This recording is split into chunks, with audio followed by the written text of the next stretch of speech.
Mr. Leon Pereira. Question 23, please.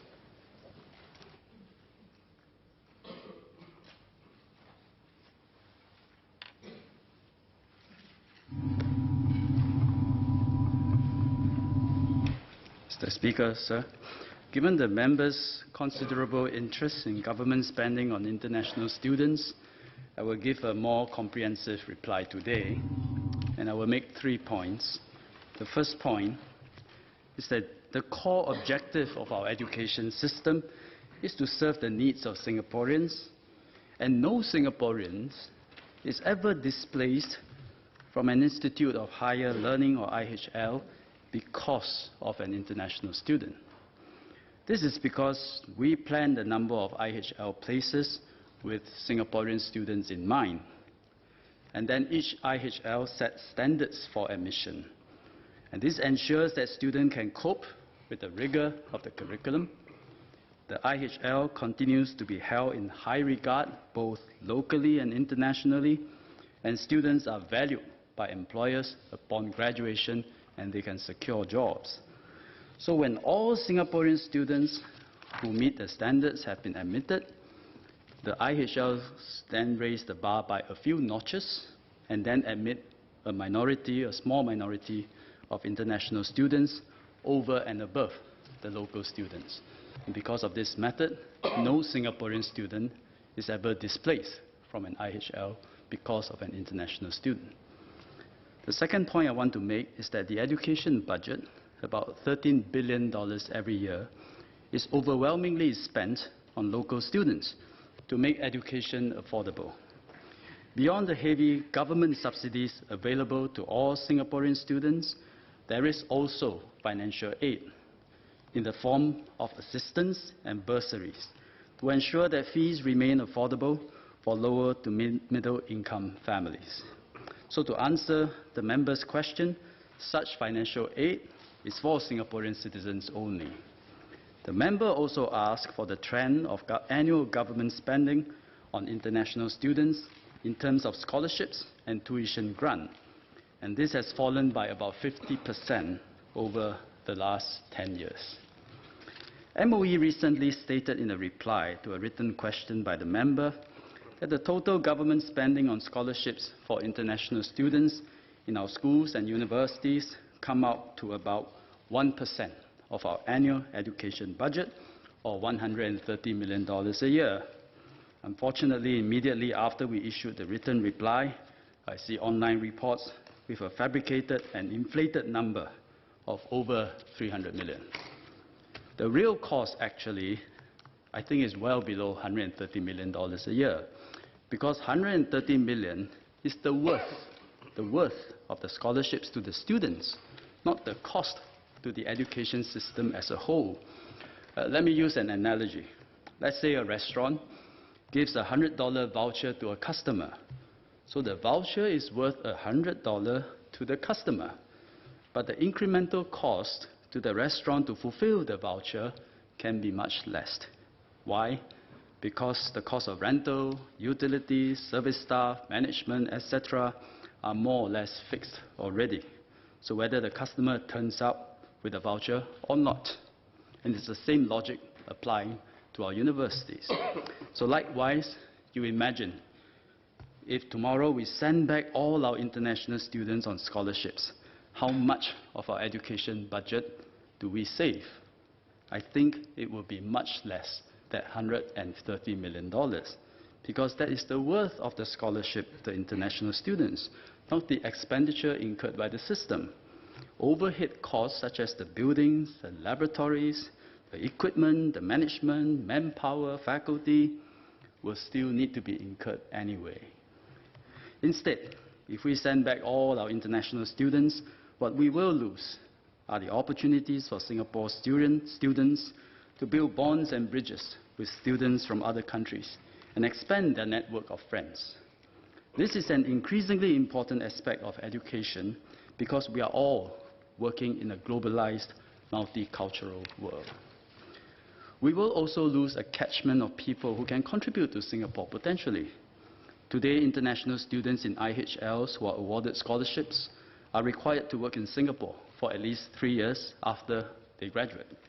Many eventually sink roots, take up permanent residency or citizenship, and raise their families here. Even if they decide to leave Singapore after fulfilling their obligations, they can be part of our valuable global network of fans and friends who can speak up for Singapore from time to time and forge collaborations with Singapore. Third point I want to make is that because of the reasons above, every reputable IHL all around the world admits international students and provides them with some form of financial support. The best universities around the world, Oxford, Yale, Echo Polytechnic, Technical University of Munich, etc., all have a diverse and international student body, far more than our IHLs, in fact. In fact, there are top US universities like Yale, MIT, Princeton, who have meets-blind admission system. So they don't admit you based on whether you can pay. So long as you meet their standards, you are admitted. If you can't pay, there will be some form of donations, financial assistance to help you pay. And Singaporean students must have entered those schools on that basis before as well. So because of that, Singaporeans studying overseas benefit from subsidized fees or scholarships from overseas universities as well. In fact, many European universities offer free or heavily subsidized education to all foreign students. And there are around 400 Singaporean students currently studying in French and German universities, and they benefit from highly subsidized tuition fees there. So we give some and we also take some.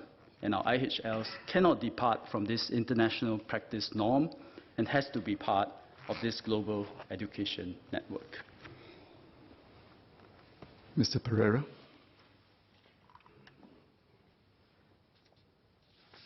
I thank the Minister for his comprehensive reply, and I just have a few supplementary questions.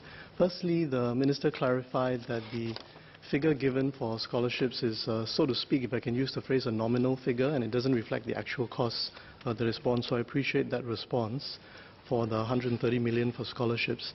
And I would like to ask what would be the nominal figure for tuition grants. That was also asked or implied in my first question, a written question. So I'd like to ask that. And I do appreciate that that is also likewise probably going to be a nominal figure for the reasons that the Minister shared. So that's my first question.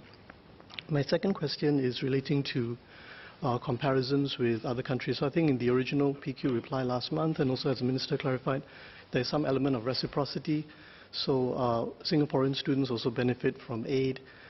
I think some of the cases the Minister cited are aid given by universities rather than aid given by governments and states. Some of the universities that he mentioned have large endowments and they provide funding to international students who need it, including Singaporean students. So given this point of reciprocity and being part of a network, can I ask if the Ministry tracks, or does the Ministry know, what is the comparable amount of governmental spending that other developed countries actually provide to foreign students studying in their countries proportionately as a percentage of their education budget? Is that something that is looked at? So that's my second SQ. And the third and last one is really on how the impact on Singapore is measured. Does the Ministry actually look at, over time, the impact of this spending on foreign students and what are, for example, economic multipliers from retaining high-quality foreigners to work in the workforce vis-a-vis alternatives such as recruiting foreigners on the open market to come and work here without making that spending on foreign students in the education system. Thank you. 3 questions. On the tuition grant, I think just to let members know, there are scholarships that we give to foreign students who are very talented, and we want them to be part of our system, and they have an obligation to work here. But there are other students who are not Singaporeans studying in our system, and they may apply for tuition grant. And so we can accord them a tuition grant, but bear in mind, Singaporeans pay around 25% of the total cost of a university place. Even after tuition grant, a foreigner will still pay twice the amount of a Singaporean. Okay. The member asked for what is the amount for tuition grant. So scholarship is 130 million. Tuition grant will be about, let me see, I have the number here somewhere. The total will come up to be about 238 million. So another 108 million for tuition grant. So as the member have also pointed out, this is the nominal figure. This is the worth of the scholarship and tuition grant to the foreign student, but doesn't reflect the cost to our system as an entire system. His second question, the aid given by universities in other countries from the universities, whereas for us it's from the government. Because in our system it's a bit different. They have state universities, they also have private universities. In our case, all our autonomous universities are all government run. And so therefore the circumstances are different. Ours is a much more public and centralized system. As for whether we have numbers on how much other governments spend on foreign students, I'm afraid I don't have that number. We can try to find out some numbers.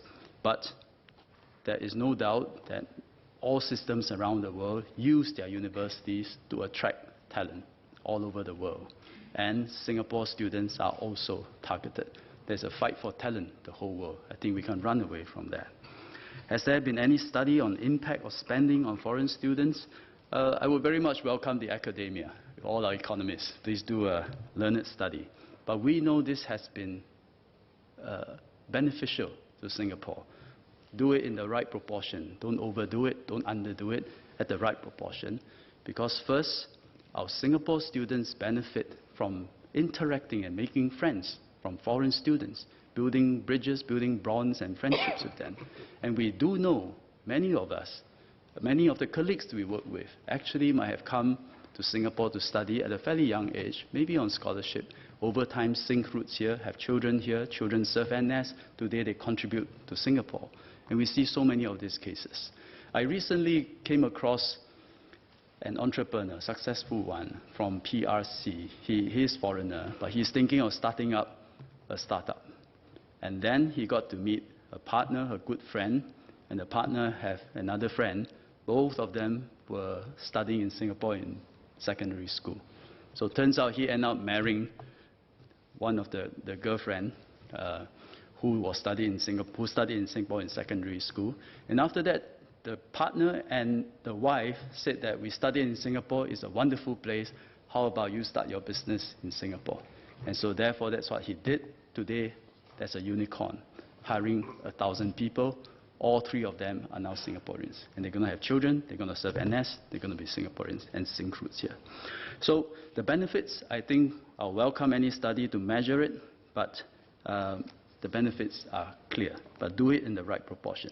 But since, given the members' strong interest in this subject, if I may ask back a question, may I know what is the members' or the members' party's position with regard to international students in our schools and our universities? Do you advocate a zero international students policy?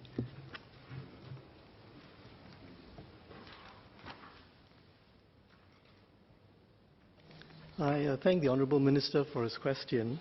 I can only speak on my personal view on this, and my view would be that a certain amount of spending is certainly justified, and that spending has to be calibrated based on the benefits that we receive back.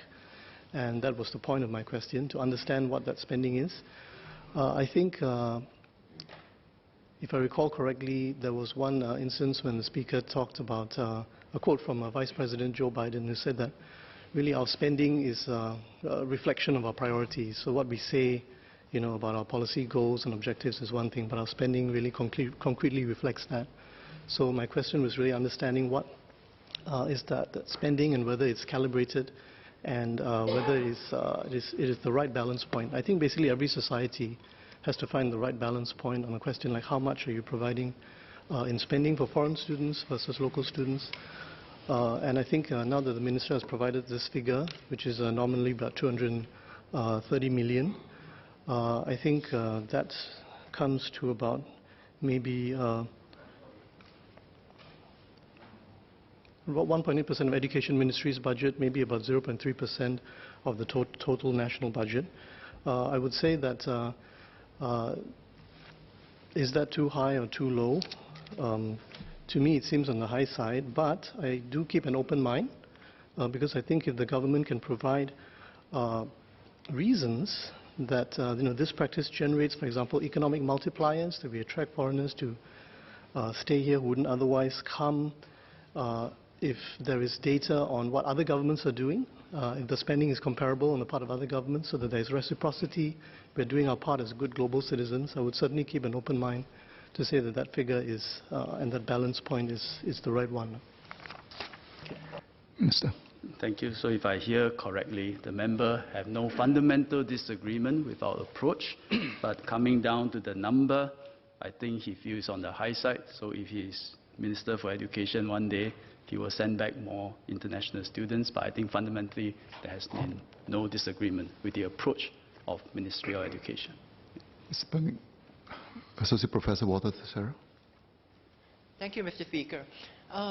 Minister, I just would like to know what's your view on the prospects of converting more of these foreign students to net fee payers? Because I think we can all agree that there's going to be a pool of international talent we need to compete for, and we need to give them some inducement to come. But there could be other students out there who might be more than willing to come, who can afford to be net fee payers. And this is in fact something that a lot of universities in the UK, US, Australia depend on, a large body of foreign students who are net fee payers and who in fact subsidize the local students. That's the situation in some of the countries.